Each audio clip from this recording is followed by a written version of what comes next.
ভারতীয়রা পাকিস্তানকে সহ্য করতে পারে না। কিন্তু কেন কেন ভারতীয়রা পাকিস্তানকে সহ্য করতে পারে না? দেখুন, এর অনেক কারণ আছে, তবে আজকের ভিডিওতে কেবলমাত্র একটা ঘটনা উল্লেখ করব। এই একটা ঘটনাতেই পরিষ্কার বুঝতে পেরে যাবেন যে কেন ভারতীয়রা পাকিস্তানকে সহ্য করতে পারে না। দেখুন, আপনারা প্রত্যেকেই জানেন যে 1999 সালের মে মাস নাগাদ ভারত এবং পাকিস্তানের মধ্যে কার্গিলের যুদ্ধ হয়েছিল। এই যুদ্ধ 3রা মে শুরু হয়েছিল এবং 26শে জুলাই এই যুদ্ধের সমাপ্তি ঘটে। এই যুদ্ধের কয়েক মাস পরেই কিছু পাকিস্তানি আতঙ্কবাদী ভারতীয় বিমান IC-814কে হাইজ্যাক করে নেয়। এই বিমানে 179 জন যাত্রী এবং 11 জন ক্রু মেম্বার ছিল, মানে মোট 190 জন এই বিমানে উপস্থিত ছিল। কিছু পাকিস্তানি আতঙ্কবাদী এই ভারতীয় বিমান IC-814কে হাইজ্যাক করে নেয়। এরপর তারা কি করে দেখুন, বিমানটা 1999 সালের 24শে ডিসেম্বর এই ভারতীয় বিমান IC-814 নেপালের কাঠমান্ডুর ত্রিভুবন ইন্টারন্যাশনাল এয়ারপোর্ট থেকে দিল্লির উদ্দেশ্যে রওনা হয়েছিল। সাধারণত এই বিমান এই ত্রিভুবন ইন্টারন্যাশনাল এয়ারপোর্ট থেকে দিল্লি আসতে 1 ঘন্টা 20 মিনিট সময় নেয়, কিন্তু এই দিন এই বিমানের আর ওই 1 ঘন্টা 20 মিনিটে ভারতের দিল্লিতে উপস্থিত হওয়া সম্ভব হয়নি। কারণ কি?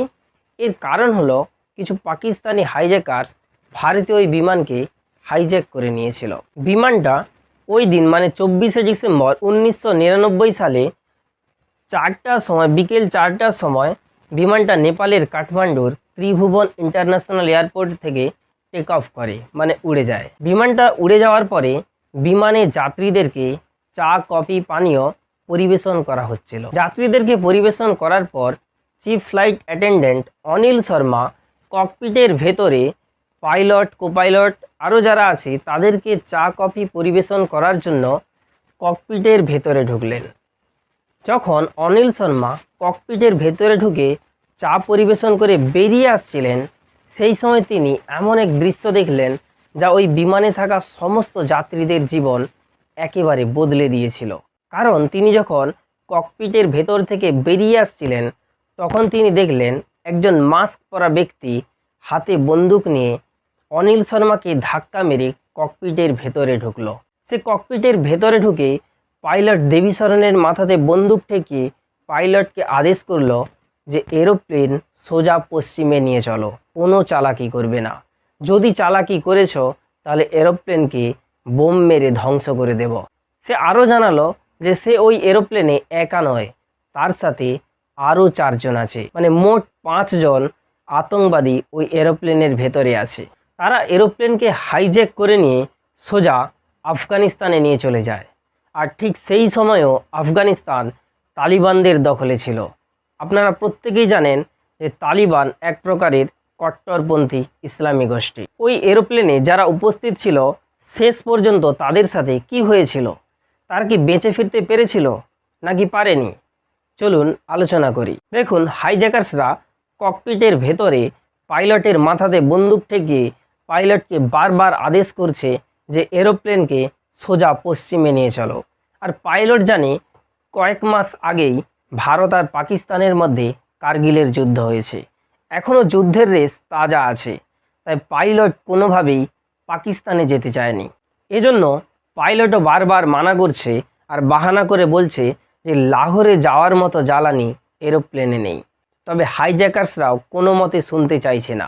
একদিকে হাইজ্যাকার্সরা বারবার বলছে যে এরোপ্লেনকে পাকিস্তানের লাহোরে নিয়ে চলো, অন্যদিকে পাইলটও বারবার অনুরোধ করে বলছে যে লাহোরে যাওয়ার মতো জ্বালানি এরোপ্লেনে নেই। এই এতক্ষণ পর্যন্ত এরোপ্লেন কিন্তু পশ্চিমের দিকেই যাচ্ছে, তবে পাইলট বুদ্ধি করে এরোপ্লেনের স্পিড 40% কমিয়ে দিয়েছে। এরোপ্লেন পশ্চিম দিকে যাচ্ছে ঠিকই, কিন্তু এরোপ্লেনের স্পিড 40% কমিয়ে দেওয়া হয়েছে। ঠিক 4:40-এ পাইলট ইমার্জেন্সি ট্রান্সপন্ডার বাটনটা দাবিয়ে দিলেন। এই ইমার্জেন্সি ট্রান্সপন্ডার বাটনটা দাবিয়ে দেওয়ার কারণে ইন্ডিয়ান ATC মানে ইন্ডিয়ান এয়ার ট্রাফিক কন্ট্রোলের কাছে এই খবর পৌঁছে গেল যে ভারতীয় বিমান IC-814 হাইজ্যাক হয়ে গেছে। ভারতীয় বিমান IC-814 হাইজ্যাক হয়ে যাওয়ার ঘটনা আসার সাথে সাথেই পুরো দেশে যেন বিদ্যুৎ গতিতে ছড়িয়ে পড়েছে। এদিকে এরোপ্লেনের ভেতরে হাইজ্যাকার্সরা আদেশ করছে আর পাইলট অনুরোধ করছে। শেষ পর্যন্ত সিদ্ধান্ত হলো যে এরোপ্লেন ভারতের পাঞ্জাবের অমৃতসরে ল্যান্ড করবে এবং জ্বালানি ভরে নিয়ে আবার উড়ে যাবে লাহোরের উদ্দেশ্যে, দেরি যেন না হয়। পাইলট হাইজ্যাকার্সদের এই সিদ্ধান্তে খুশি হলো, কারণ পাইলট এটা ভেবে খুশি হলো যে ভারতীয় বিমানকে হাইজ্যাক করার পরে আবার ভারতে ল্যান্ড করবে, কোনো না কোনো ব্যবস্থা ঠিক হয়েই যাবে, এই ভেবে পাইলট খুশি হলো। আর এদিকে হাইজ্যাকার্সরা কোনো মতেই এটা চাইছিল না, কারণ তারা ভারতের এরোপ্লেনকে হাইজ্যাক করেছে আর সেই এরোপ্লেন শেষ পর্যন্ত ভারতেই ল্যান্ড করবে। তারা এই সিদ্ধান্ত কোনো মতে নিতে চাইছিল না, কিন্তু এক প্রকার বাধ্য হয়ে এই সিদ্ধান্ত নিতে হলো। এরোপ্লেন সন্ধ্যে 7:01 অমৃতসরে ল্যান্ড করলো। ঠিক সন্ধ্যে 7:01 এরোপ্লেন অমৃতসরে ল্যান্ড করলো। এর আগে এরোপ্লেন অমৃতসরে ল্যান্ড করবে এই খবরও ভারতীয় এটিসির কাছে পৌঁছে গিয়েছিল। ভারতীয় এটিসির কাছে এই খবর পৌঁছে যাওয়ার পরে তখন প্রধানমন্ত্রী ছিলেন অটল বিহারী বাজপেয়ী। তিনি পাঞ্জাব পুলিশকে জানিয়ে দিলেন যে পাঞ্জাব পুলিশ ওই এরোপ্লেনে কোনোভাবে অ্যাটাক করবে না, কারণ ওই এরোপ্লেনকে উদ্ধার করার জন্য অ্যান্টি হাইজ্যাকিং ফোর্স এবং এনএসজি কমান্ডোদেরকে পাঞ্জাবে পাঠানো হচ্ছে, তারা ওই এরোপ্লেনকে উদ্ধার করবে। এরোপ্লেন হাইজ্যাক হওয়ার কিছু পরেই হাইজ্যাকার্সরা 8 জন পুরুষ প্যাসেঞ্জারকে তারা এক্সিকিউটিভ কেবিনে নিয়ে গিয়েছিল। সেখানে তাদের হাত পা নাইলনের দড়ি দিয়ে বেঁধে সিটের ওপর সুই করিয়ে রেখেছিল। এরোপ্লেন পাঞ্জাবের অমৃতসরে 7:01 ল্যান্ড করে, কিন্তু এরোপ্লেনে তেল ভরা হয়নি, মানে জ্বালানি ভরানো হয়নি। এরোপ্লেন প্রায় আধ ঘন্টা মতো দাঁড়িয়ে আছে, মানে 7:30 পর্যন্ত এরোপ্লেন ওই পাঞ্জাবে দাঁড়িয়ে আছে, কিন্তু এয়ারপোর্ট অথরিটি এরোপ্লেনে জ্বালানি ভরেনি। যেহেতু আধ ঘন্টা এরোপ্লেন দাঁড়িয়ে আছে, তাই হাইজ্যাকার্সরা এটা বুঝলো যে ভারতীয় পুলিশ বা কমান্ডো কোনো না কোনোভাবে এরোপ্লেনে অ্যাটাক করার প্ল্যান করছে। হাইজ্যাকার্সরা এমন অনুমান করার পরে তারা যে 8 জন প্যাসেঞ্জারকে এক্সিকিউটিভ কেবিনে রাখা হয়েছিল তাদের কাছে গিয়ে, তাদের মধ্যে একজন ছিল রুপিন কতিয়াল, তার বুকের ওপর ছুরি দিয়ে আঘাত করতে থাকে। খুবই জঘন্যভাবে আঘাত করার পরে হাইজ্যাকার্সরা ফ্লাইট ইঞ্জিনিয়ার অনিল কুমার জাগিয়াকে বলল যে ওই প্যাসেঞ্জার, যে 8 জন প্যাসেঞ্জার এক্সিকিউটিভ কেবিনে ছিল তাদেরকে দেখে এসো। অনিল কুমার জাগিয়া রুপিন কতিয়ালের শরীরের অবস্থা দেখে থরথর করে কাঁপছে। এরপর হাইজ্যাকার্সরা জানালো যে যদি আরও দেরি হয় তাহলে এভাবে সকলকে শেষ করে দেব। এরপর তারা জানিয়ে দিল যে 1 থেকে 30 পর্যন্ত গুণা হবে, যদি এর মধ্যে এরোপ্লেন জ্বালানি ভরে না উড়ে যায় তাহলে এরোপ্লেনে যারা আছে সকলকেই এভাবেই তারা শেষ করে দেবে। ফলে এরোপ্লেনের কাউন্টডাউন শুরু হয়ে গেল। এদিকে এরোপ্লেনের পাইলট দেভি শরণ ভারতীয় এয়ার ট্রাফিক কন্ট্রোলকে মেসেজ করে জানিয়ে দিল যে উই অল আর ডাইং, আমরা সকলেই মরতে বসেছি। এরপর এরোপ্লেন 7:49 লাহোরের উদ্দেশ্যে বিনা জ্বালানিতেই রিজার্ভ জ্বালানি নিয়ে উড়ে গেল লাহোরের উদ্দেশ্যে। আর ঠিক ওই সময়, মানে ওই 7:49 ভারতীয় কমান্ডোরা পাঞ্জাবে এসে উপস্থিত হয়েছিল। যাই হোক, এরোপ্লেন লাহোরের উদ্দেশ্যে উড়ে যাওয়ার পরে পাইলট দেভি শরণ লাহোর এটিসির সাথে, মানে লাহোর এয়ার ট্রাফিক কন্ট্রোলের সাথে যোগাযোগ করলো, কিন্তু লাহোর এটিসি পরিষ্কার মানা করে দিল যে ভারতীয় এরোপ্লেন লাহোরে ল্যান্ড করতে পারবে না। এদিকে পাইলট দেভি শরণ হাইজ্যাকার্সদেরকে জানিয়ে দিয়েছে যে এরোপ্লেনে জ্বালানি নেই, যে কোনো সময় এরোপ্লেন ক্র্যাশ করে যেতে পারে। পাইলট ভারতীয় এয়ার ট্রাফিক কন্ট্রোলের সাথে যোগাযোগ করে ভারতীয় এয়ার ট্রাফিক কন্ট্রোলকে বলছে লাহোর এটিসির সাথে যোগাযোগ করে লাহোর এটিসিকে অনুরোধ করে বলুন যাতে এরোপ্লেনকে লাহোরে ল্যান্ড করতে দেয়, কারণ এরোপ্লেনে পর্যাপ্ত জ্বালানি নেই, যে কোনো সময় এরোপ্লেন ক্র্যাশ করে যেতে পারে। কিন্তু লাহোর অথরিটি কোনোভাবেই ভারতীয় এরোপ্লেনকে লাহোরে ল্যান্ড করার পারমিশন দিচ্ছে না।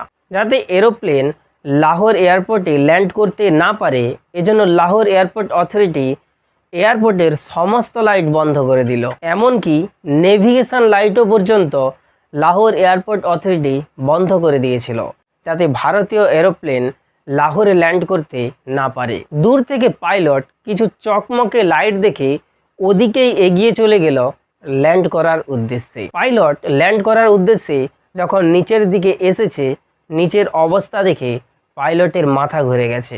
কারণ পাইলট যে চকমকে লাইট দেখে ল্যান্ড করার জন্য এগিয়ে এসেছিল, সেটা আসলে এয়ারপোর্ট ছিল না, সেটা আসলে ছিল গাড়ি ভর্তি রাস্তা। পাইলট কোনোভাবে এরোপ্লেনকে আবার ওপরে নিয়ে গেল। এদিকে লাহোর এয়ারপোর্ট অথরিটি এটা তো বুঝে গেল যে পাইলটের কাছে আর কোনো রাস্তা নেই। যদি এরোপ্লেনকে ল্যান্ড করতে না দেওয়া হয়, যে কোনো সময় এরোপ্লেন ক্র্যাশ করে যাবে। আর যদি ইমার্জেন্সি সময় কোনো এরোপ্লেনকে ল্যান্ড করতে না দেওয়া হয়, তাহলে পাকিস্তান ইন্টারন্যাশনাল আইনকে ভঙ্গ করবে।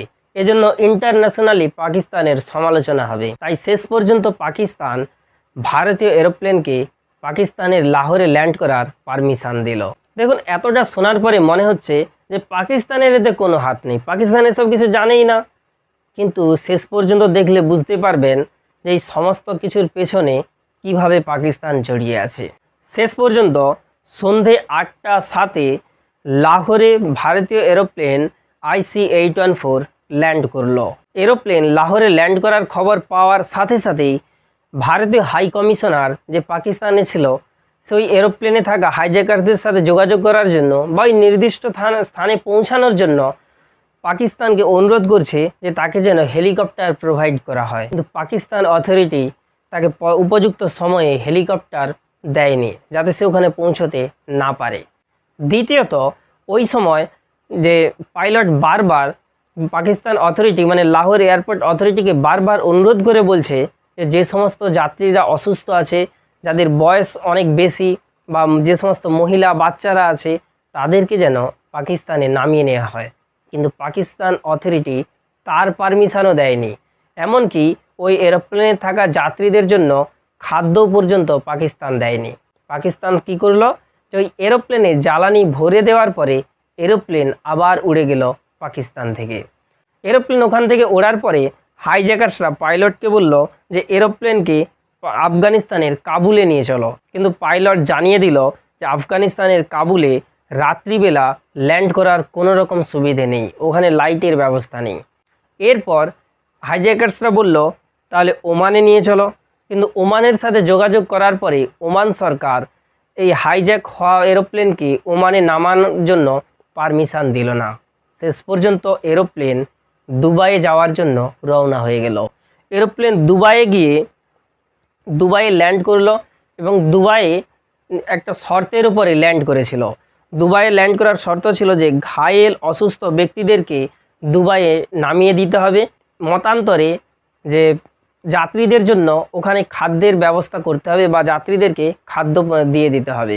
দুবাইয়ে এরোপ্লেন জ্বালানি ভরে নিয়ে উড়ে গেল অজানা গন্তব্যের দিকে। 24শে ডিসেম্বর 1999 সালে যে এরোপ্লেন যাত্রা শুরু করেছিল, তার 1.5 ঘন্টা রাস্তা কভার করতে গিয়ে 26শে ডিসেম্বর 1999 সালে সকাল 8টার সময় এরোপ্লেন আফগানিস্তানের কান্দাহারে পৌঁছে যায়। কান্দাহার এয়ারপোর্টে এরোপ্লেন পৌঁছানোর সাথে সাথেই তালিবানরা এরোপ্লেনটাকে ঘিরে নেয়। কিন্তু প্রশ্ন হলো যে নেপালের কাঠমান্ডুর ত্রিভুবন ইন্টারন্যাশনাল এয়ারপোর্ট থেকে যে এরোপ্লেনটা দিল্লি আসার কথা ছিল, সেই এরোপ্লেনকে কারা আফগানিস্তান পর্যন্ত নিয়ে গেল?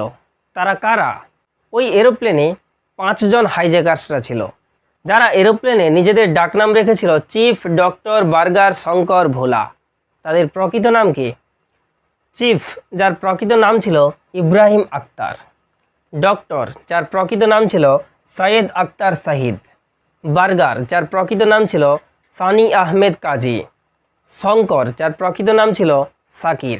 এর পরের জন ছিল ভোলা, যার আসল নাম ছিল জহুর মিস্ত্রি। এই 5 জন হাইজ্যাকার্স ভারতীয় বিমান IC-814কে নেপালের কাঠমান্ডুর ত্রিভুবন ইন্টারন্যাশনাল এয়ারপোর্ট থেকে হাইজ্যাক করে নিয়ে তালিবানি গোষ্ঠীদের দেশ আফগানিস্তানে নিয়ে চলে যায়। কিন্তু এখানেই প্রশ্ন আসে যে তারা ভারতীয় বিমান IC-814কে কেন হাইজ্যাক করেছিল? এদের হাইজ্যাকের পেছনে মেন উদ্দেশ্য ছিল, 1 নাম্বার হলো এরা মাসুদ আজহার সমেত 36 জন টেররিস্টকে আজাদ করতে চায়। তারা কোথায়? তারা ওই সময় ভারতের জেলে বন্দি ছিল। মাসুদ আজহার সমেত এই 36 জন টেররিস্ট যারা ভারতের জেলে বন্দি ছিল, তাদেরকে মুক্তি দেওয়ার জন্য এরোপ্লেনকে হাইজ্যাক করেছিল।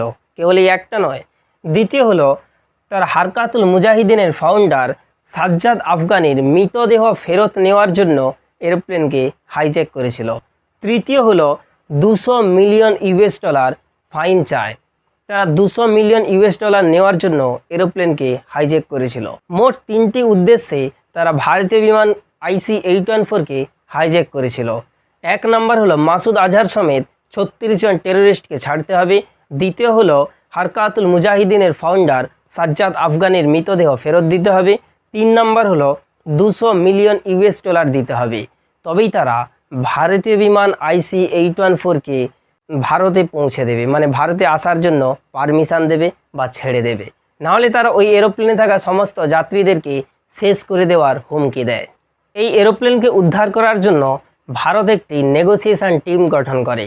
এই নেগোসিয়েশন টিম আফগানিস্তানে যায় এবং আফগানিস্তানে গিয়ে হাইজ্যাকার্স আর এই নেগোসিয়েশন টিমের মধ্যবর্তীতে ছিল বা এই দুই টিমের মধ্যে যোগাযোগ করছিল তালিবানরা হাইজ্যাকার্স এবং ইন্ডিয়ান টিমের মধ্যে নেগোসিয়েট করছিল। অনেক টানপোড়েনের মধ্য দিয়ে শেষ পর্যন্ত সিদ্ধান্ত হয় যে মাসুদ আজহার যে হারকাতুল মুজাহিদিনের সদস্য ছিল ওকে ছেড়ে দেওয়া হবে। দ্বিতীয়ত হলো ওমর শেখ, যে লন্ডন স্কুল অফ ইকোনমিক্সের ছাত্র ছিল এবং মাসুদ আজহারের শিষ্য ছিল, যে কাশ্মীরে বিদেশি নাগরিকদের কিডন্যাপ করে হত্যা করত, তাকে ছেড়ে দেওয়া হবে। তৃতীয় হলো মুস্তাক আহমেদ জারগার, যে আল উমার মুজাহিদিনের মুখ্য কমান্ডার ছিল, তাকে ছেড়ে দেওয়া হবে। এই 3 জনকে ছেড়ে দেওয়ার সিদ্ধান্ত নেওয়া হলো। শেষ পর্যন্ত 31শে ডিসেম্বর 1999 সালে ভারতীয় বিমান IC-814 ভারতে ফিরে আসে। কিন্তু এই বিমানকে ফিরে পাওয়ার জন্য ভারতকে বহু বলিদান দিতে হয়েছে। মাসুদ আজহারকে মুক্তি দেওয়ার পর, মানে তাকে ছেড়ে দেওয়ার পরে 2001 সালে মাসুদ আজহার পার্লামেন্ট অ্যাটাক করায়, যেখানে 7 জনের মৃত্যু হয়। 2008 সালে মুম্বাই তাজ হোটেল অ্যাটাক করে। 2016 সালে পাঠানকোট অ্যাটাক করে। 2019 সালে পুলওয়ামা অ্যাটাক করে। এছাড়া আরও বিভিন্ন ছোটোখাটো অ্যাটাক করে বহু ভারতীয় আর্মি, ভারতীয় মানুষজন, বহু মানুষের জীবন কেড়ে নিয়েছে। যদি সেই দিন, মানে অমৃতসরে যখন এরোপ্লেনটা ল্যান্ড করেছিল, ওই দিনই ভারতীয় কমান্ডো অপারেশন চালিয়ে এরোপ্লেনটাকে উদ্ধার করে নিত, তাহলে হয়তো ভারতকে এত ক্ষতির সম্মুখীন হতে হতো না। এক্স র চিফ AS দৌলত জানান যে ওই এরোপ্লেনের মধ্যে তৎকালীন প্রধানমন্ত্রী Atal Bihari বাজপেয়ীর personal secretary NK সিংয়ের সালা শশীভূষণ সিং তোমার ওই এরোপ্লেনে উপস্থিত ছিল। নাকি তার সেফটির জন্য কোনো কমান্ডো অপারেশন চালানো হয়নি। যদি ভারত সরকার সেই দিন পাঞ্জাবের অমৃতসরে কমান্ডো অপারেশন চালিয়ে এরোপ্লেনটাকে উদ্ধার করে নিত, তাহলে এত ভারতীয় আর্মিকে জীবন দিতে হতো না, বা বহু ভারতীয় মানুষকেও জীবন দিতে হয়েছে এদেরকে ছাড়ার কারণে। যদি সেদিন ভারত সরকার কোনো না কোনোভাবে এরোপ্লেনকে উদ্ধার করে নিত, তাহলে ভারতকে এই সমস্ত ক্ষতির সম্মুখীন হতে হতো না। এই ছিল IC-814-এর অপহরণের কাহিনী। আপনার কি মনে হয় ওই সমস্ত টেররিস্টদেরকে ছেড়ে দেওয়া ভারত সরকারের ঠিক হয়েছিল নাকি হয়নি? এবং যেই দিন এরোপ্লেনটা অমৃতসরে ল্যান্ড করেছিল, সেই দিনই ওই এরোপ্লেনের সমস্ত ঘটনা ওখানেই শেষ করে দেওয়া ভারত সরকারের উচিত ছিল নাকি ছিল না? কমেন্ট করে জানাবেন। দেখা হবে পরের ভিডিওতে। জয় হিন্দ, জয় ভারত।